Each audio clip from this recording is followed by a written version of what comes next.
And we're live. Welcome to the show. Thank you for joining us today. I'm here with Erica and Josh on another edition of the Loopcast. And I've been told that if we start a little bit too fast, that some people on the live don't catch up to us and they just get very discombobulated. Okay, this is what I'm talking We can about. slow it down. I always come up with a little banter at the beginning. You're like, get on with the Mercer. Let's go. We have a show to do. Josh, I just tried to put together a show. I'm taking care of the fans here. That's what I'm saying. The fans. Hey, who's got the heart for the fans? Right here, this guy. That's you, Okay. guy. That's awesome. Yeah, but the fans have a heart for Erica.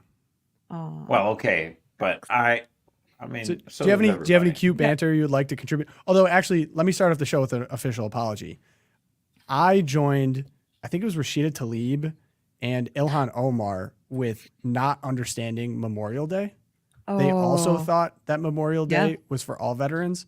I would just like to say, and I had someone email me with a phenomenal story. Shout out to him. I sincerely apologize for blaming Josh for calling semantics on that. Memorial Day is for veterans who've given their life for the country.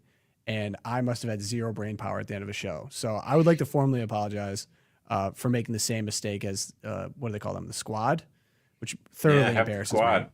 I seriously, over the weekend, I was embarrassed thinking about it a few times. So It's not a semantic thing. I mean, I know you don't mean any ill will, but it's just like when, I did not serve in the military, but my brother, my sister, my father did, and so many of other relatives. And when they hear that, it's like, oh, Happy Memorial Day. It's like, it's not for me, and they think about those who gone before them. By the way, my father-in-law also served, and he actually had, I don't know if you ever heard the story of Father Vincent Capodanno. Yeah. He was a Maryknoll priest who went to Vietnam, was administering last rites on a soldier in the battlefield of Vietnam, and a sniper took him out and killed the priest. And actually, there's a cause for his canonization going forward. The Vatican's kind of slow-rolled it. I think the Vatican's wrong. But anyway, my father-in-law met that priest, the Grunt Padre, Father Vincent Capodanno, 48 hours before he died. And let me tell you something. Wow. He said everyone in his, I don't know if it's platoon or battalion, whatever you call it, absolutely adored him as a priest. And my father-in-law was Lutheran at the time. All universally respected him. And so every Memorial Day, my father-in-law, Bob Smith, thinks about Father Vincent and his great ministry, and remembering all the other men who gave their life in service to the country. So great story, Josh. Yeah. And shout out to Tony for his forgiveness here. He says, no worries, Tom. We get it all the time. All vets know which day is which. It's still fun to make fun of the squad, though. Correct. True that. And incidentally, trivia nugget on it, though. I'll just real quick. It used to be May 30, and then they made it the last Monday in May. But it used to be called Decoration Day because in the Civil War, had come and gone, and so many people's lives have been lost, and people came to the graves and would decorate the graves with memorials like flowers or whatever. And so then it grew to eventually honor every other war. So we still remember it, Memorial Day. Also, I was just looking up patriotic playlists on Spotify for some reason, just because I just wanted to get back into it. America has some bangers. My Country, 'Tis of Thee. I forgot about that one. I forgot about some real bangers coming from Marching Through Georgia, The Battle Cry of Freedom, The Army Goes Rolling Through. I was just listening to, we've lost a lot in our heritage. But anyway, Josh, back to your point on maybe disagreeing with the Pope. So the Pope has been in the news lately, if you guys have been paying attention. Total eclipse of the heart for many progressive Catholics that were big fans of Pope Francis being the liberal, progressive Pope. He's now used a slur to describe the homosexual community, as they're saying. Basically, what he's saying specifically homosexuals in the priesthood. Right. That's not what the progressive said, but yes, we want to be very clear on what Pope Francis actually said, what he's referring to, and maybe the larger problem that we all understand that he's getting at here. And so hopefully that's what we can provide with this commentary, as let's not get lost in the language game here. He's talking about a real issue that needs to be addressed. So Erica, if you could go through just the comments, what, why, when, where. Yeah, so here's the story, what we know. There was a May 26th meeting with the Italian Bishops' Conference, basically, and he was talking to them about this document that they had been preparing about seminarian admissions, and he had not yet approved the document. The document that the bishops presented to him had a consensus that, quote, this is from Catholic Vote's coverage, there should be a spirit of greater openness, even if candidates with deeply rooted tendencies still should not be admitted into a seminary. And apparently, during this exchange, the Pope came out and said, and he used the Italian word for faggotry to describe that there was too much of this in the seminaries. There are too many active homosexual gay subculture in the seminaries, and that this he cries out this word. It gets leaked to the press. This was a closed door meeting, so one of the bishops in there goes out and is like, you know what he said, he used the word faggot and Fagocine, I believe. fagocine, Yeah. and Well, obviously he used the my Italian, Italian, right? he used the Right. Italian, which is one of his like third or fourth language. But all things being said, this goes viral. Everyone says the Pope used this derogatory term for gays, and Catholic Twitter obviously exploded with this. But that's the basic story. And I think the reactions, of course, are telling. But like you said, Tom, the interesting thing, I think, is that language aside, and we know that the Pope in his off-the-cuff remarks can be very pointed and very confusing. And yeah, clarity is not the hallmark of this papacy. That's what I'm getting at. But the interesting thing is he's pointing to a real problem that the church is grappling with, and that is this overrepresentation of active homosexuals in the priesthood. Can I ask a clarifying question too? So he was speaking to not only that it's going on right now, but that people that have active tendencies right now shouldn't be admitted to the priesthood, and that there's actually church precedent for this. This isn't just something that he's kind of coming up with. I don't think many people actually are aware of this. What is the church precedent that he's referring to? Yeah, so this goes back right in 2005, so right after the death of John Paul II, Pope Benedict, he was working on, more clear instructions to address this issue of homosexuality in the priesthood. And he reiterated the church's constant teaching that has always been that men who struggle with same-sex attraction, sexual deviancy, and certainly those who are active in the gay culture should not be admitted to the seminary. And this was reiterated yet again in 2018. So under the Francis papacy, the Congregation for Catholic Education wrote, I quote, "The spiritual director has the obligation to evaluate all qualities of the seminarian candidate's personality and make sure he does not present disturbances of a sexual nature which are incompatible with the priesthood. If he practices homosexuality or presents deep-seated homosexual tendencies, his spiritual director, as well as his confessor, have the duty to dissuade him in conscience from proceeding to ordination." So this has been very constant throughout the church's grappling post-sexual abuse crisis. And again, Francis's words might have been or were poorly chosen. And sure enough, he came out and had to apologize for it. But he's pointing to a real issue in the church that has been, constantly addressed over the last 30 years. Yeah. And what's the real problem? The word itself, or the fact that this is going on in our seminaries and inside of our 100%. churches? 100%. It's the latter. Yeah, very much. And I was digging into, I'm sure, Josh, you can speak to the cover up of the sexual abuse scandal leading into the Cardinal McCarrick scandal of 2018. So much of this was powered by gay cabals within seminaries and within the priestly class of our church. And it's absolutely been detrimental to the church to have this disordered sexual perversion going unchecked among our clergy. Right. And we're seeing like from the Catholic left, they're like, this seems like such an arbitrary thing. If you're chaste, shouldn't it be just okay? Like they don't see any distinction between a chaste gay man and a chaste heterosexual man. And it's like, because in their minds, as long as you don't act, then there's nothing really wrong. And it's like, they just don't actually believe the church's teachings. They don't think it's, disordered. And it's like, we all have, sinful tendencies or whatever, but like, this is a higher classification. This is disordered. And like, again, the Catholic left wants to say, well, it's differently ordered.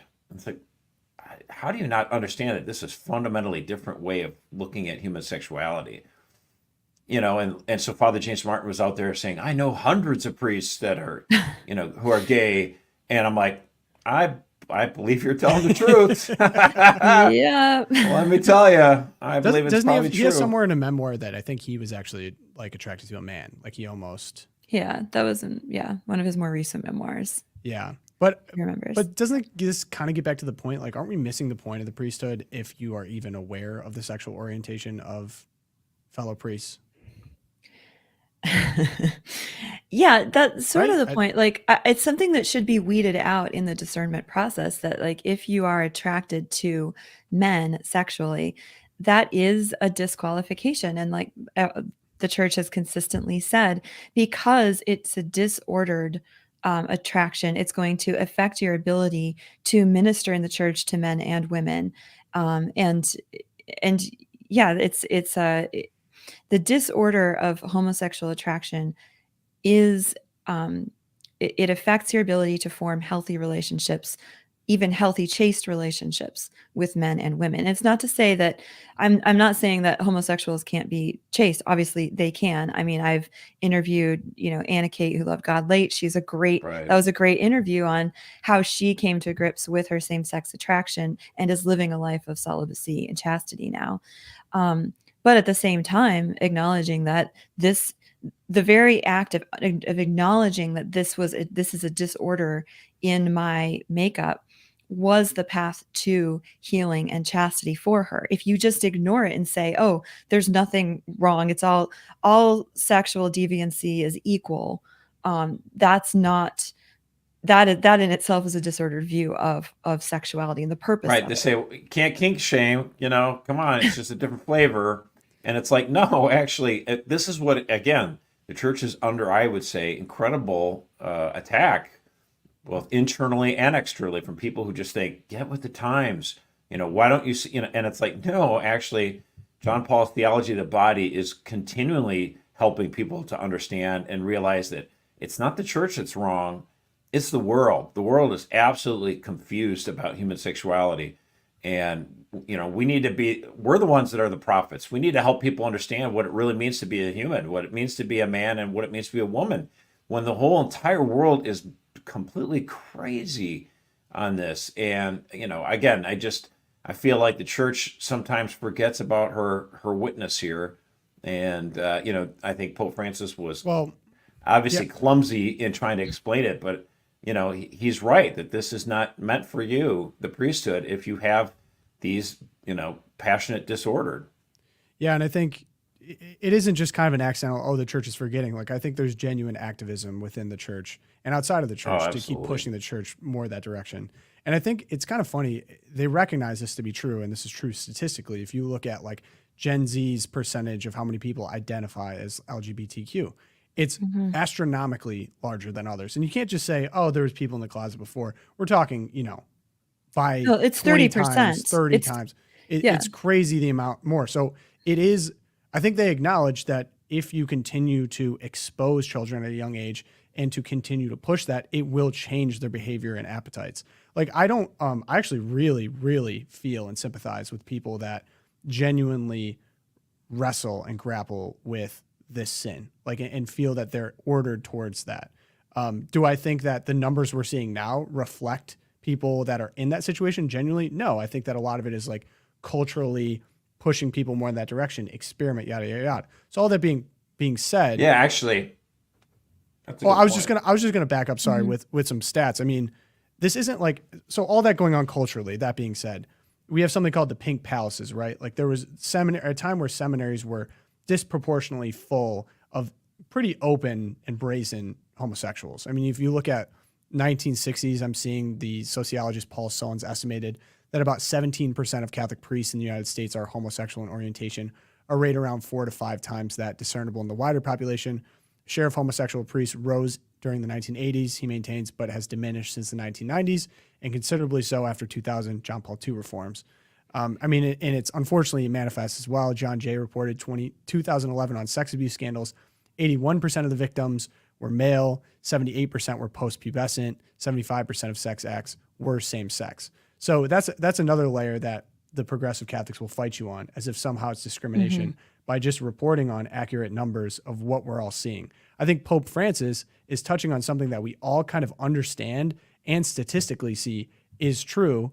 Did he use the best language? I don't know. That's up for debate. But I think we need to move past that and be like, yes, what he's pointing at is a real reality.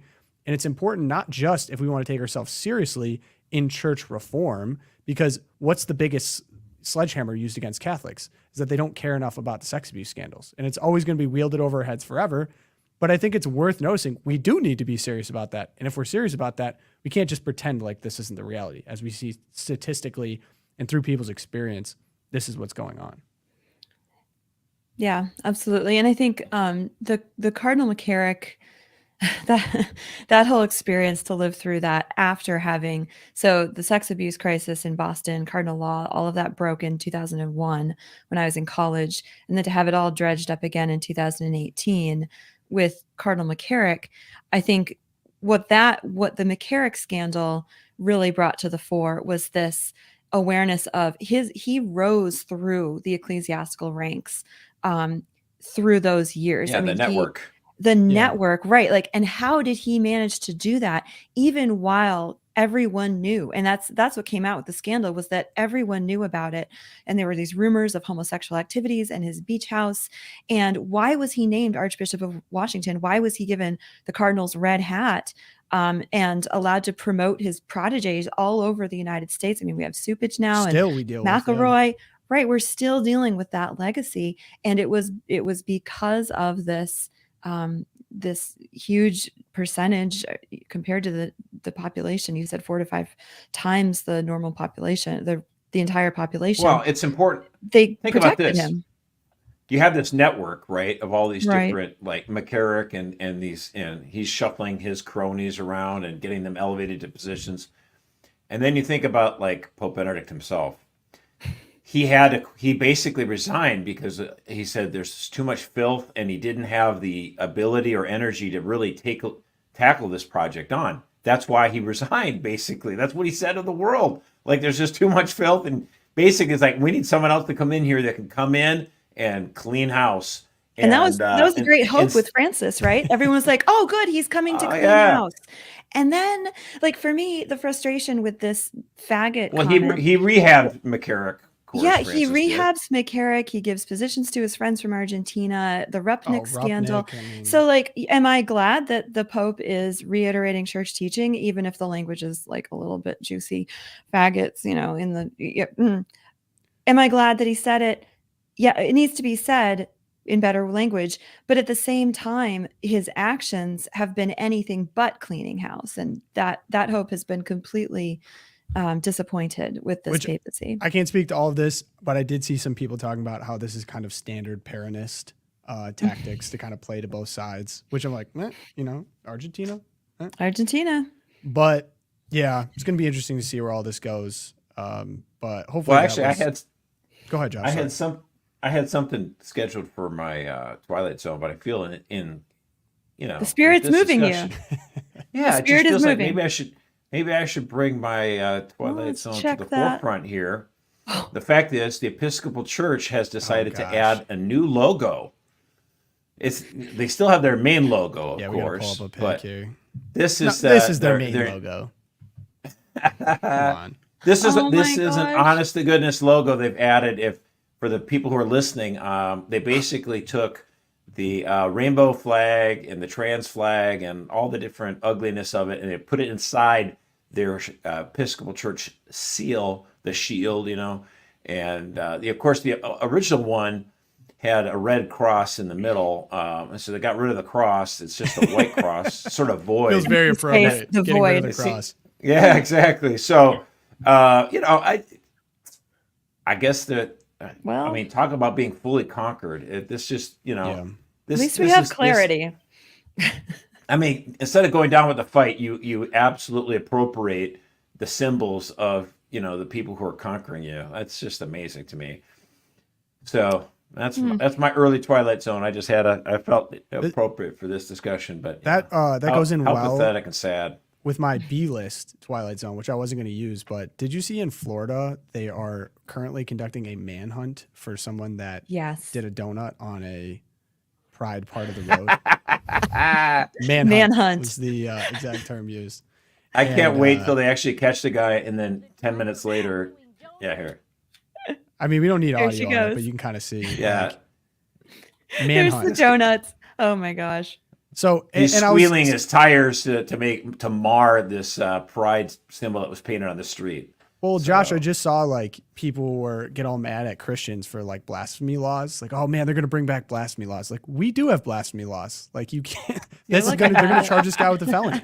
Criminal like, don't give me all misdemeanor. that. Yeah. And this actually, I think, leads in well to my conversation here. I wanted to talk about, Josh. I hate to dig up the past here, but you were kind of a libertarian at one point. I don't know. It's kind of embarrassing you admitted that publicly, but the Libertarian Party just had their. We all have our youthful indiscretions, So the Libertarians had their convention over the weekend. There's a lot of interesting stuff going on in the Libertarian Party, although it's going to be important to bring up scope here. We're talking about a very, very, very, very small percentage of the electorate. And so they hold their convention, and there's a little bit too much history in this, but basically a group called the Mises Caucus kind of came to power in the Libertarian Party, and they've been much more open to collaborating with both sides of the aisle, as opposed to traditionally the Libertarian Party didn't really want anything to do with anyone who wasn't libertarian. And so they invited, or at least allowed, Donald Trump and Robert F. Kennedy to come speak.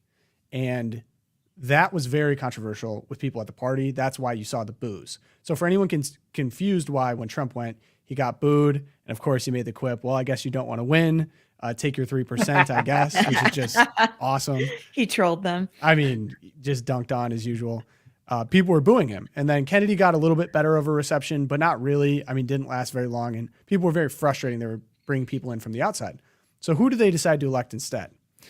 They decided they wanted to elect Chase Oliver, who describes himself as armed and gay. He is a activist from Atlanta. If you look into his history, he was pro-COVID lockdowns. He is pro-men and women's sports, pro-open borders, and he is on record defending drag queen story hour, saying it's just like the Wiggles. So It's just I'm a not TV sure show, right? In case anyone what- doesn't know that, yeah. Well, if anyone who doesn't know the Wiggles, it's not. If I need to spell it out for you, it's not like drag queen story hour. Well, I was just telling people what Wiggles was. That's all. Yeah, all good. I was making a little quip. But so I think the Libertarian Party, basically, my understanding, is to maximize freedom, right? So they're anti-interventionism. They're not going into overseas wars. They don't like government intervention in people's private lives. They want to maximize that liberty. Open borders, which is kind of an interesting one. They're just liberty at all costs, basically. Liberty for the sake of liberty. And it seems like a little antithetical that they would elect someone like this, armed and dangerous, armed and gay, I think was the exact term. And so that just kind of brought me back to, and in general, like what has happened to the Libertarian Party? And do you think they actually really have anything compelling to say for this upcoming election? Because they do have some interesting points, but is it really serious? Should we even care? Well, I mean, again, the biggest problem that the Libertarian Party has is with just any ideology. It's putting one principle above all other principles, as if there's no other social good. Anytime liberty has to compete with anything else, libertarians will always take liberty. It's not just liberty versus safety. It's liberty versus anything like defense of your country or anything like that. That's their biggest downfall. And they're ideological. It's not like liberty is bad. Liberty is great. It's necessary, of course. But that's their biggest hindrance. And again, you get the Libertarian Party, they haven't really been competitive ever. I mean, they had a flash in the pan like in 1980 where they had a millionaire running for office as the vice president, so they were able to spend a ton of money, and they got, I think, a little bit higher of a percentage. But for the most part, they haven't done anything. And the reason why is because I don't actually think they're trying to win. Mm-hmm. They get together and they have their convention, and they all just try to say, no, I'm more pro-liberty than you are. There's that American tendency to be like one-up on each other. And that always, that'll happen in an ideological movement that's basically conceded that, well, we're too good. America will never vote for us. And it's like, well, you're not even trying. So here's what happened. The Mises Caucus, this is actually fairly fascinating. They got together and they thought to themselves, what could we actually do substantively to try to advance any kind of policy goal? And they came through with a bunch of different ideas. One of their ideas was they wanted to see if there's a guy, and now I'm forgetting his name, but he created this dark web, and now he's in jail. Dave Smith or? Oh no, Ross. He's Silk Road guy. Yes. I forgot the guy's name, but anyway, the point is, the Mises Caucus is like, let's have a bunch of different things that we want to try to at least accomplish that is within the realistic horizon of possibilities. Okay. And so what they did is they said, well, what about this guy? Maybe his sentence could be commuted, right? And so Donald Trump comes to speak to the Libertarian Party and says he would actually commute his sentence. That's actually something that if he's elected, Donald Trump could actually do, right? So the Mises Caucus is like, they're stoked, okay? They got the chairman elected to the Libertarian Party. She's affiliated with this Mises Caucus. She's Megan McArdle. Mm-hmm. She's trying to advance at least some of these things, trying to get something accomplished, some points on the board. So here's my conspiracy theory on this. The Libertarian Party chairwoman and this Mises Caucus, they realize, wait a minute, if we can get Trump, if Trump were to actually pardon this guy, that would be an advancement of liberty. And so they had their favorite candidate that was running for the presidential nomination, and he backed out, basically allowing this left-wing guy, Chase, to be nominated by the Libertarian Party. So why does this matter? Well, the Mises Caucus gets something substantive from a major party candidate that they'll commute this guy's sentence, okay? And in doing so, they decide to nominate the guy who would take the least number of votes away from Trump. The light dawns. Thank you, Josh. So, why would this matter? It's like, well, it's the difference between this party getting 1% or 0.5%. Oh, that sounds kind of stupid. Who cares? Well, it might make a difference in Georgia. It might make a difference, in Michigan. Because the margins in Arizona and Georgia and Wisconsin were slim.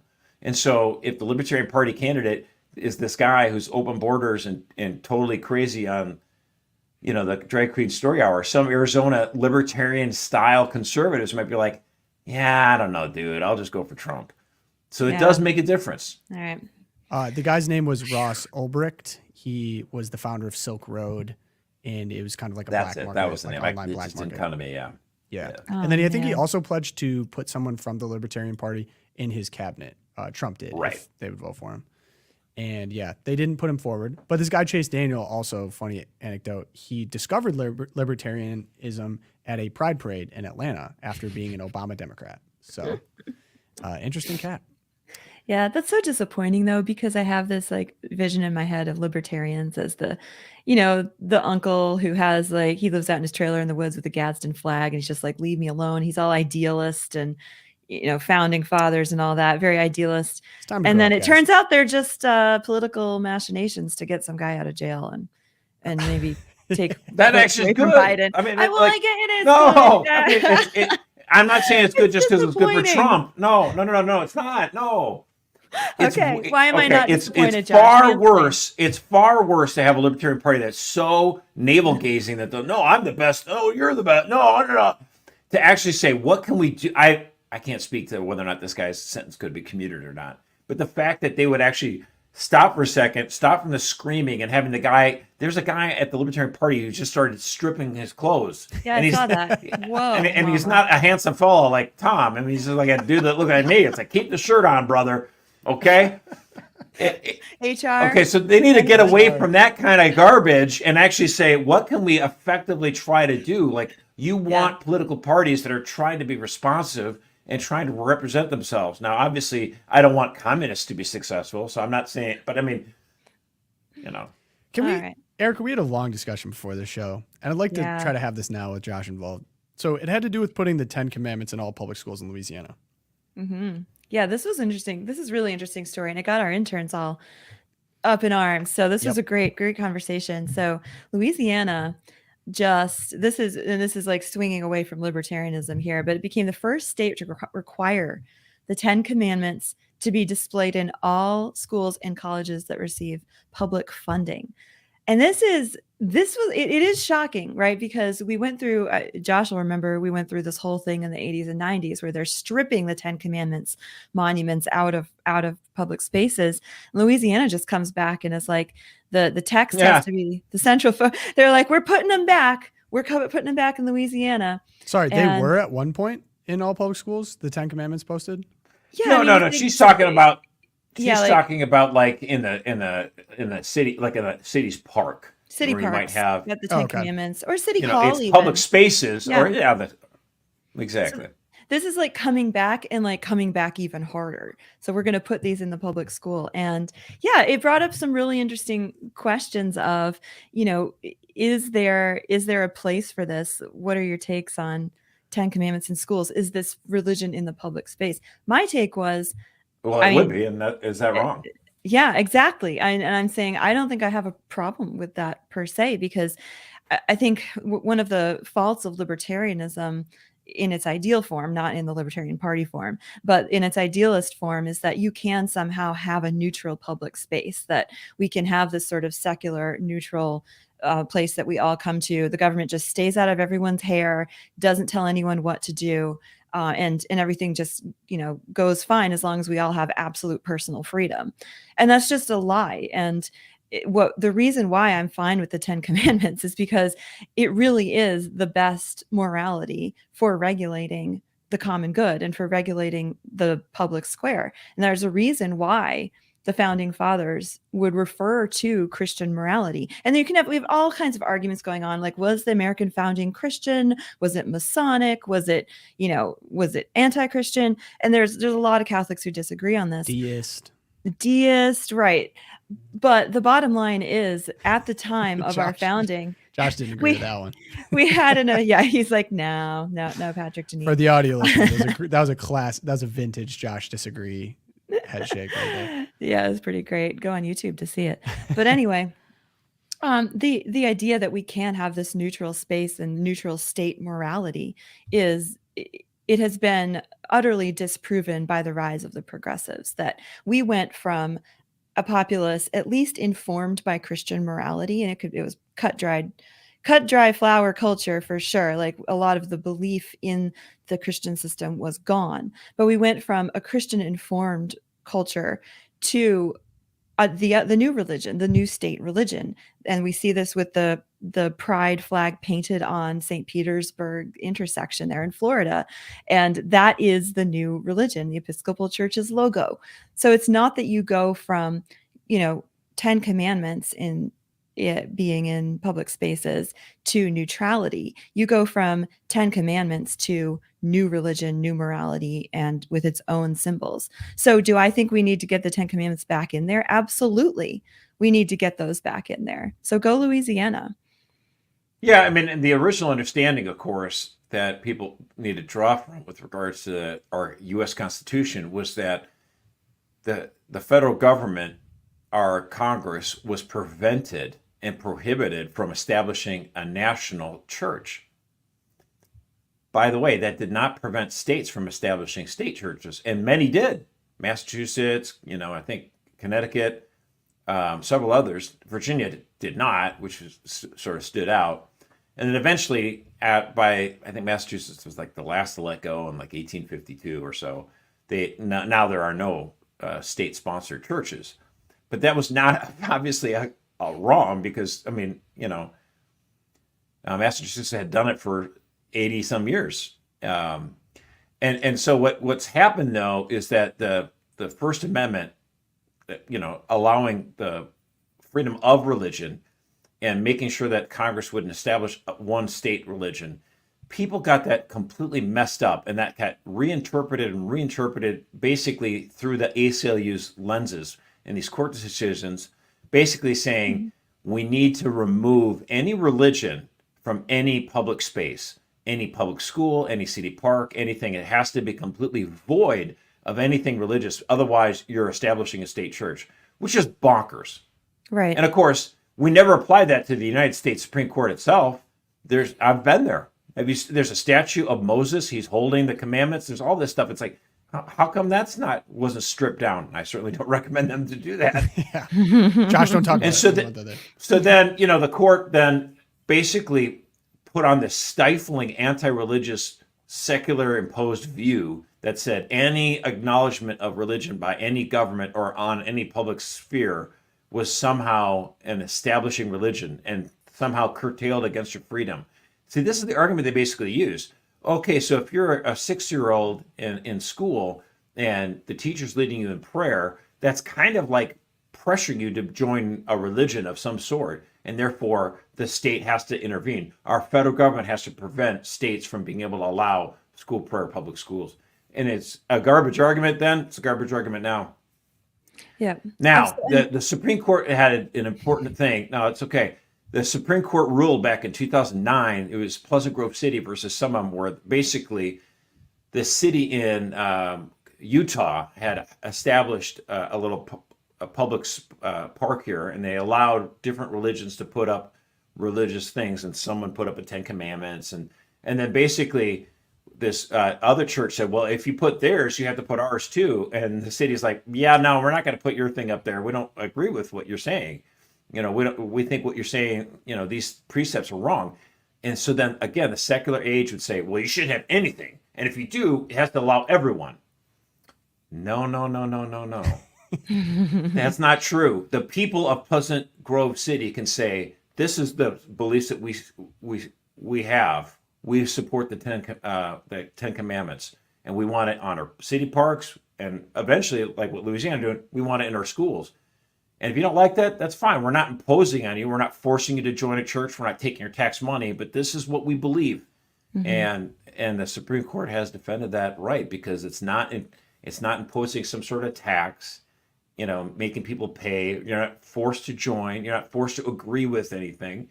But yeah, we're moving away from this bizarre time in American history where we imposed radical secularism, and any drop of religion in public life was to be absolutely condemned as if it was poison. And that had very negative effects on human society in this country.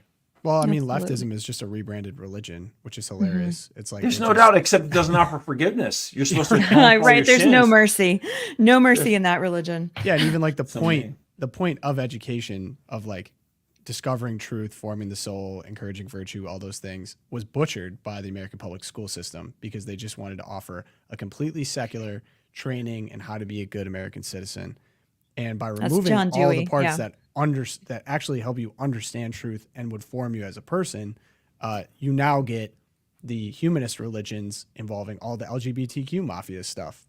To pretend as though there's not some type of morality being enforced is naive at best.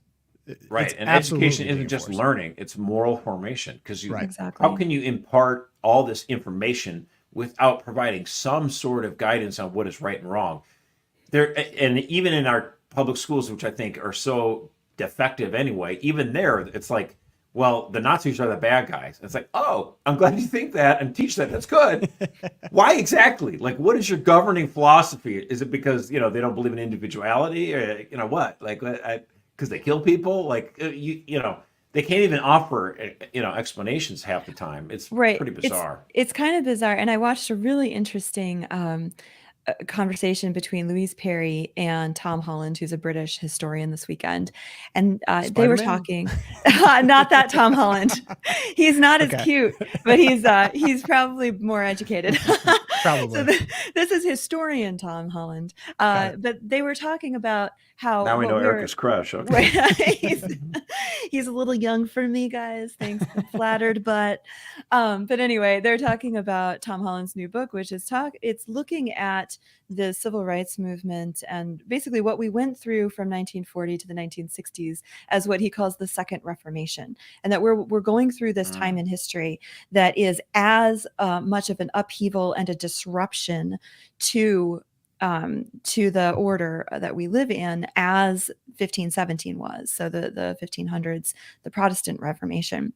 And what he's talking about there is what the Nazis gave us, and what we see, what Josh just mentioned, what the Nazis gave us was a new Satan, right? We have a new evil that everything is measured against and everything is in reaction to. And we see this in language like Trump's the next Hitler, or Yeah. this is fascism, right? And then what we got in the 60s was the civil rights movement and sexual revolution, which was an attempt to replace the morality of the 10 Commandments and Judeo-Christian, basically the Beatitudes with the victim status and what we're working for, which is this sort of like equality for victim groups and the Civil Rights Act. exactly. Oh my God, that just made me.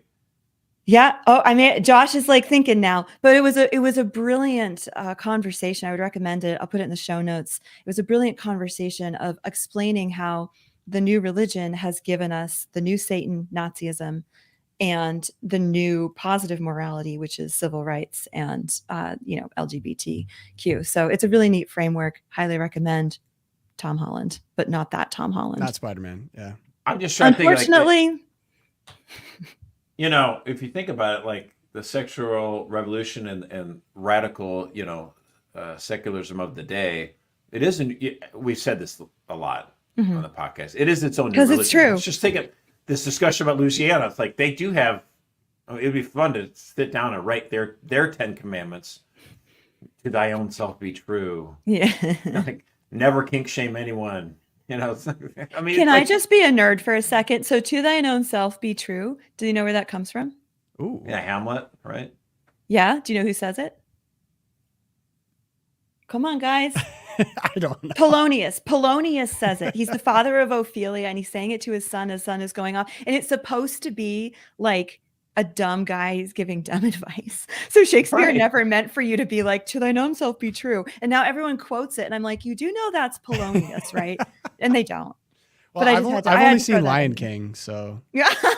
they didn't have that in Lion King. It was more Not like they lifted him up and said, "Everything you see will be yours." And you know what? Well, Lion the King. Scar, I always see guess that he meme. was to his own self be true, right? True, was but very I always true see to that meme himself. used for Lions fans for my entire life because we always lost, and it'd be like, "What do you see?" And it was like, you'll never win.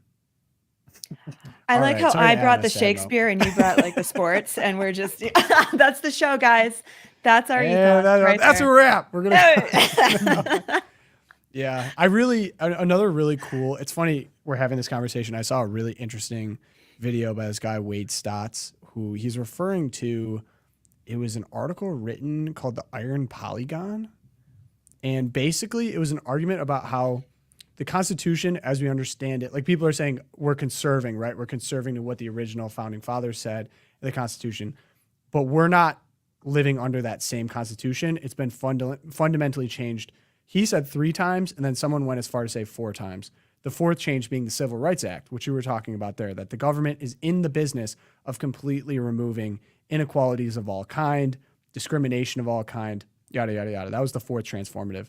But I think it started, the other ones he mentioned were creating a welfare state. So the LBJ, New Deal, yeah. with, LBJ, Well, and then also New Deal, and then followed up with LBJ, War on Poverty. New Deal, another one, and then the 4th, I think the first one being the Civil War, so like post-Civil War. So like we've changed fundamentally so many times when we talk about what we're conserving, we're almost talking about something that doesn't exist now as we know it. And then the latest iteration is the Civil Rights Act, completely changing all that. Basically doing exactly what Josh said, of removing any drop of religion anywhere from the public square. And then also the ACLU talk that we had of like basically becoming an activist to actively persecute people of faith in the country. Right. And it's all So- building a Tower of Babel, like you're trying to get to heaven in this utopia of pure secularism. And that it's a failed experiment. The tower's crumbled, and now we're left with Babel, really. Yeah. Now we're Right. chilling with Actually, Babel. it was kind of funny that there's a guy, I can't remember if it was Stephen Wolfe or someone who said, like, wake up, conservatives, stop trying to conserve, the Constitution. Like, no one is agreeing with it anymore. It's not binding. Like, it's only like little fits and spurts. Like, occasionally the Supreme Court will say, yeah, I guess you're right. I guess you still have some freedom of religion or whatever. But, like, we had to fight like the Dickens just to get to go to church during the lockdown. I was And it gonna only say, happened because destroyed. it only happened because one of the Supreme Court justices died and we replaced them. I mean, it's like, this is so to the extent that like don't. I revere the initial document, and I love it. And I'd love to see our country, reaffirm it, both by our senators, or congressmen, or president, and our Supreme Court. But I mean, it's like a 10th Xerox copy now, and people aren't abiding by it, and we have to be, again, the conservatives to take, like, there's Ian Millhauser, how you say his name is, he's a radical leftist. I can't remember if he's with Media Matters anymore or not, but he's like, he said, I'm a conservative. I want to conserve the post, I saw Cold War order. I want, democracy. I want the welfare state that LBJ gave us. I want, IRS. Abortion. I want all this stuff, and yeah. And so that's true. You basically are confirming what people like me have been saying for the last 30 years or so, that you created an entire different constitution, an entirely different country, completely unmoored from the original intent of what we had. And somewhere along the line, the lefties figured out, like, well, why are we trying to amend the Constitution to pass an income tax and to do all this direct election of senators? Why don't we just have the Supreme Court decide? And so they just did. Then the Supreme Court became this 9-man and woman permanent constitutional convention that can just completely, we want to change all the marriage laws to mean something totally different. Okay. And they just can do it. And it's like, it just absolutely boggles my mind. Like, pro-marriage advocates went all around the country fighting on this. We even won California. Just think about that for a moment. We brought this before the voters of California, and the lefties inside the Secretary of State, they said they made it Proposition 8 so that they could say hate. They intentionally made it the 8th one so they could do that, and we still won. We still won in California. I mean, it just blows the mind. And so the lefties are like, well, we'll just have to sit this out for a few more years until we get a few more justices, and then bam, boom. Hey, and for more on that story, you should check out Catholic Vote's new book, For God, Country, and Sanity, which has a whole chapter. There it is. Pogo's got it too. We found that. So check out Matthew Smitch's chapter, How Gay Marriage Changed America, and For God, Country, and Sanity. It's a great read. So many great authors. Shout out to all of you watching out there. That essay alone is fantastic. Yeah, that essay alone is worth the price of the book. Check it out. We'll have it in the description of the YouTube and on the podcast page, so that it's just easy for you. Actually, I got served up an ad for the book on YouTube. I was like, this is so cool. Made it feel more real. That's awesome. Also, in the chat, we have someone said, my 5-year-old just looked at the screen and asked, why does he have his mask clothes on? Maybe he just went to mass. I did not just go to mass. I did wear a suit coat today. Unless she's talking about Josh. Josh looks nice today, too. But I thought that was a funny comment. Shout out KS. If you guys want to join us in the live chat, Monday, Wednesday, Friday, 11 a.m. Eastern time is where you can find us. You can leave funny comments like that one. We appreciate everyone hanging out with us in the chat today. So, quick update before we go into the Twilight Zone. I know, Josh, you kind of like jumped the shark on yours, but we have an update on that Quantico story. So I don't know if you guys remember, or maybe you weren't tuning in. Friday, we were talking about how there were covered up attacks on Quantico from foreign invaders, essentially illegal immigrants. We're attacking foreign these nationals sites coming in. And there was a big cover-up job done basically to make sure the public doesn't find out about it. And so, Josh, I mean, you found an update on this. It gets a little crazier, right? Yeah. Do we have the tape on this? I thought this clip was just crazy. I showed it to my father-in-law, who, served in the military. He just couldn't believe it. It's like, it's shocking. So, yeah, I think Jessica's got it here. What's going on? Well, this thing of our military bases getting penetrated by foreign nationals is happening more and more. This is something we see probably 2 or 3 times a week, where we're stopping these folks at the gate. With a week at least, and this is just Navy alone. Crazy. Where we're seeing folks try to come in, and usually just the Navy story is, and I'm a student. I'm here. I'm an enthusiast. I want to see the ships, that type of thing. We have to turn them around, and typically we get NCIS involved with those, and we get biometrics when possible. But yes, there's been an uptick in that. Do they have passports? Do they have? A lot of times they have passports. Papers? They have papers, yes, but they're in no way, shape, or form authorized to be on our base. And it's really hard for us to tell the underlying motive for these type of cases. Wow, that's stunning. It is. It's got to be a concern. This is Russian, Chinese. It comes from all these different nations. We're seeing an uptick in it. In addition to that, there's Oh been my some gosh. reporting on this over the last 6 months. You're getting two or That's just scary. So 2 to 3 a week, and that's Yeah. just the Navy bases. So you think about the Army bases as well. You literally could be talking about nearly once every day, like basically one a day. Like, and you think to yourself, maybe this is why we should have a secure border, people, huh? What? It's kind of Kinda makes eliminating eliminating the ocean advantage that America's enjoyed for Yeah. most of its existence. Like if you just let them come to the southern border and just walk right up to Quantico, it doesn't matter if you have an ocean in the way. Russia, China, come on over, take a look.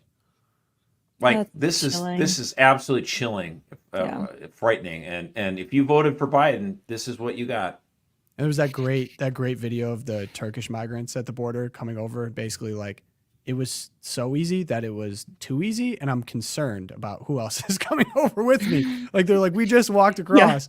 What if there's psychopaths? What if there's killers? I don't know. And they're walking across, no ID, no checks. Gosh, it's like Yeah, and the Turkish expats more concerned about it than our administration. You're just like, well, this is again, and Well, Josh, I you had a mean, great again- point in this. To your point, the system is what it actually does. And what Right. has the Biden administration done to show more concern? They've sued 3 states now that are trying to enforce their immigration law. They're covering up literal terrorist attacks, potential terrorist attacks going That's on right. at Quantico.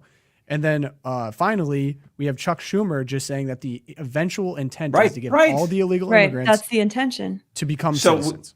So the point we need to remember from this is that the Biden administration has not failed at the border. The Biden administration has succeeded at the border because they want an open border. They haven't failed. This, in their minds, is going swimmingly. They want this. And if you want it, then yeah, I suppose you vote for this guy. But if you actually want a country, then you need to kick this guy out of office. 100%. Yeah. Erica, I'm going to let you roll first on Twilight Zone. What's going on? Yeah, so I just switched mine out here. We're going to go with taxi driver showing up outside the Trump trial. Robert De Niro was pulled out by the Biden campaign. This was just so bizarre. Like this was a weird little Bobby. thing. Oh, Yeah, gosh. little Bobby comes out. He's a short king for sure. No Oh, offense yeah. to the short Probably- king well, protocol. I don't know if Oh. we give him king title, but Yes, he's this was short. Tuesday. They're starting closing arguments. The judge actually, as we're speaking, the judge Marchand just gave his final instruction to the jury. But I'll get to that in a second. So President Biden's campaign, after a year of studiously avoiding direct comments about Donald J. Trump's legal problems, actually held a presser outside of the Trump trial on Tuesday, and their star guy was Robert De Niro outside the Manhattan courthouse. He was joined by a couple of Capitol policemen who were there at the J6 riots. And De Niro goes off script, as every great actor does, correct? And he declares that Trump is guilty and should go to jail. I don't know if he went off script, right? Like they're saying that because he was supposed to be the surrogate for Biden. He's a spokesman for the Biden campaign. This is a Biden campaign event. Robert De Niro comes out and starts saying, everyone knows he's guilty. Even if he's acquitted, even if the jury is hung, we all know he's guilty and he should go to jail. And he just went off. And it was crazy. Like if you watch the footage, you have people like swearing at him. You hear people shouting from across, because there's all these MAGA supporters Saying out he's there as washed. well. Yeah, Awesome. exactly. But it was just like, I'm like, what? Who on the Biden campaign thought this was a good idea? Because the You know, if optics they really were wanted, so if they bad. really wanted to troll him, they would have said, "Hey, why don't you shut up, Al Pacino?" Yes, right. Those two always got mistaken for each other. Would have been a nice way to get underneath. That would the have been skin. really funny, actually. So But- interesting point too, Yeah. Erica. Yeah. So Fox News showed this circus Yeah, extensively. they covered it. But MSNBC and CNN did not show this on their Yeah, they networks. were like, maybe we shouldn't touch this one, guys. That's Yeah. a little not good for our guy, Huh. if you know what I mean. Interesting, very telling. But that's my Twilight Zone. I'm just like, this is a Right, that's what. clown Okay, show. and okay. We have Tom here, and this is what I should have asked him. Apparently, Hey, it's So, Tinfoil Tom Tinfoil Tom in the chat. in what the up? chat. Hey, Tom. So this is fodder for a mistrial. The president organizing a press conference calling for the imprisonment of his opponent. Yeah, that's exactly what this is. Like this, I feel like there has to be some legal precedent for doing this. This is like interference. Yeah, and so this is, he definitely, Trump has the constitutional right to an impartial jury. And this right can be violated by public opinion. And yeah, the administration's actions is a direct violation of that right. So good point, Tom. And we'll see where this goes, or if the Trump campaign goes after him. But yeah, Trump came out this morning and was like, he's a wacko. It was like, okay, but can we get some like legal language, Trump, so we could actually challenge this besides you're a wacko? I think he was talking trash about his filmography as well. Yeah, he totally was. Oh my man. gosh, man, this whole You thing laugh is or you such a cry. circus. Yeah, you literally laugh, you cry. Yeah, there's no middle ground. What is going on here, man? Although that Bronx rally was really funny. Another was thing that came from awesome. the Bronx rally that I'm not sure I mentioned, he brought out those two rappers, and I saw a really hilarious headline saying that Trump is like courting murderers now, and like these are the soft on crime people. Are Gosh. here's the headline from New York Times: Election updates, courting black voters, Trump turns to rappers accused in a gang murder plot. And I saw like Team Soft on Crime feeling a bit judgmental all of a sudden.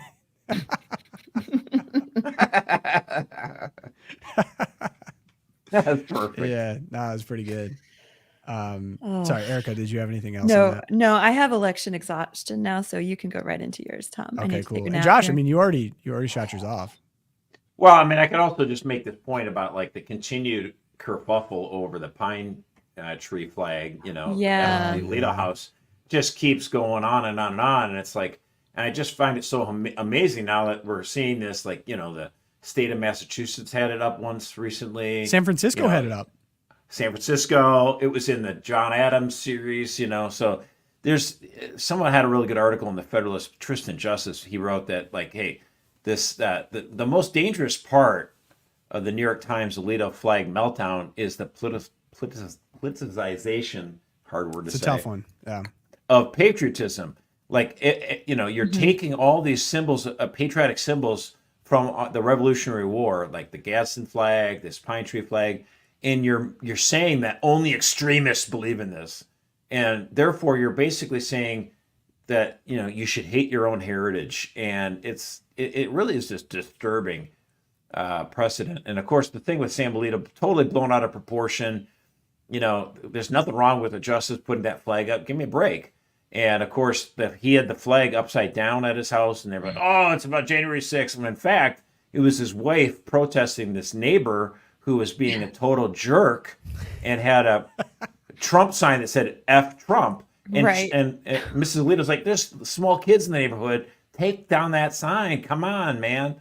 And so, Yeah, but Well, Josh, and that then they requires called nuance. the police on her. Then they called the police on her. These people were crazy. Right, but that requires nuance and understanding and critical Oh, thinking right, and all yeah. those And things. again, all of this, why is this being done? Why is this being done? They're willing to politicize, these symbols of patriotism because they want to try to make it seem that this Supreme Court justice is a total radical, a total extremist. Why? Why? Because there are major court decisions that are going to be coming down the pike in the next 4 or 5 weeks, and the media wants to completely salt the earth and make it seem like completely delegitimize the Supreme Court by saying, "Oh, this is Alito and he's just a radical," and the pine tree flag and all this other kind of stuff. So don't buy it. This is garbage. This is propaganda, and Total propaganda. we got to push back at it. Yeah, it's like, but I think to the point of the article that you make, which is important, is like for these cheap political wins, they're willing to tarnish a very important thing to a nation, which is a dangerous precedent. And I think we've already seen that Right. with Our sacred tearing down symbols. Right. statues and things like that. Like that's why I just wish we never would have caved on tearing down a lot of these statues, like men that built the country, men that are 100%. important to communities. Right. And, That's what you know, that's what Trump warned about. He was It's true. smart on that. He's like, what? Pretty soon they'll take down statues of Thomas Jefferson. I was like, no, they'll never do that. And then 2 years did. later, they did. Can I insert a quick story? So New Haven, Connecticut, my digs here. We had the Christopher Columbus statue was torn down during the George Floyd riots, of course, and they took that down. And the Italian Americans who live there still, who actually remember who Columbus was, who had put up that their ancestors had put up the statue, they were very upset about it, angry, but they acknowledge, okay, we're going to take down the statue because it offends other people who live here now. So they just put up the replacement statue. The replacement statue for Christopher Columbus is it George is Floyd? no, No. It is of the Italian American immigrants. So it's got like, a woman with a bag over her shoulder and a guy getting off a ship and like some little poor children. And it's supposed to be remembering the Italian immigrants. This is going to appease the Italians. And one of our local conservative commentators pointed out was that now they're commemorating the Italians who put up the Columbus statue that they tore down because it was offensive, but they're going to put up a statue of it's just so round and round and like, so anyway, oh, there we go. Thank you, Jessica. You're so fast. There they are. The Italian immigrants who lionized Columbus. We're going to lionize them until we realize that they loved Columbus. What a time to be alive. But I interrupt, Pogo, your Twilight Zone. Yeah. Shout out Tom. He said, oh, is it going to be Chef Boyardee? That would have been pretty funny, though. We could all get behind that. So I have a Reason article entitled, my favorite. Are Americans really prepared to spend $1 trillion to deport undocumented migrants? Oh, my goodness. Yes. Let me get my wallet. Yeah. I will write the check. Yes. That's a quick answer. Yes. Do they think money scares us anymore? I mean, how much money have we sent overseas? What's our national debt? 34 trillion? Yeah, I just could take print $1 trillion. money. I mean, my goodness. You think money is going to be the deterrent here? Also, what's an undocumented migrant? You mean people that are illegally here, illegal immigrants? I think Reason is like somewhat libertarian affiliated. Yes. Yeah. Quick yes, and then someone quickly pointed out the U.S. spends annually $376 billion for illegal immigrants, so it would pay for itself in less than 3 years. Correct? Yeah. Whatever it takes. I don't seriously like. I was like, who are they convincing with this one? Like, I know you guys are open borders, which is insane, but yeah, no, we're. I mean, it's an appeal. We're down with it's that. like a. They know they've sort of lost the argument, and it's just like this appeal to hope that some conservatives might have second thoughts about doing it because it's going to be costly to remove 15 million people who came here illegally. I'm like, oh, you mean it's not free? What a shock! Like, there's a cost to keeping them in the country too, though. So like this idea that again, it's not just about the dollars and cents anyway. It's about whether or not who are we as a country and as people.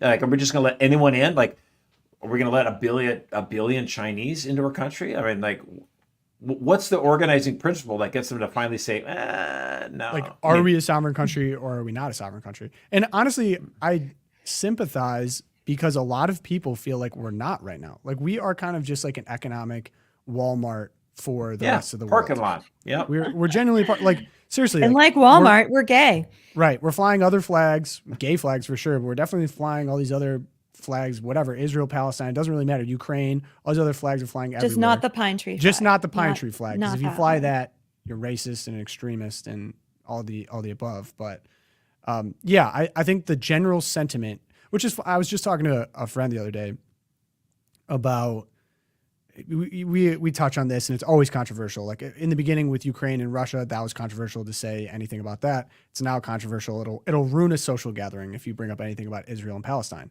And I genuinely think, like, I think it's in human nature to want to feel the need to take sides, or like, because everything is life or death. And I think the media exaggerates this. And then I think genuinely, people are at heart good and caring and want to care.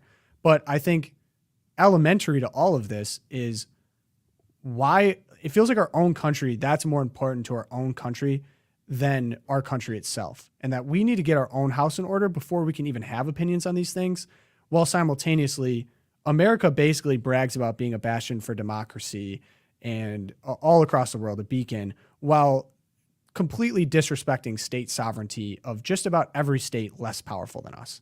I mean, we are involved in shadow campaigns, have been involved in shadow campaigns for probably over 100 years. I mean, if you want to go back to Theodore Roosevelt and the Panama Canal, all the way up into, what we did in Syria and Afghanistan and everything like that. I mean, just propping up opponents, unseating dictators, creating discord, all claiming we're not doing it while we're doing it. It's like, it feels like we're messing with other people's sovereignty before we care about our own first. So until we actually take care of our own sovereignty and take care of America first, I have a really hard time. Like, do we even need to have a stance, really? One thing that I don't think we should be doing, which I saw Nikki Haley signing bombs that are being sent over to go throw into Rafah. I think that's disgusting and reprehensible. I know there is a tradition, I guess, of signing bombs, but it feels a little different when you're the one providing the bombs, making money off the bombs, signing them, gleefully sending them over and killing civilians. That doesn't feel right to me.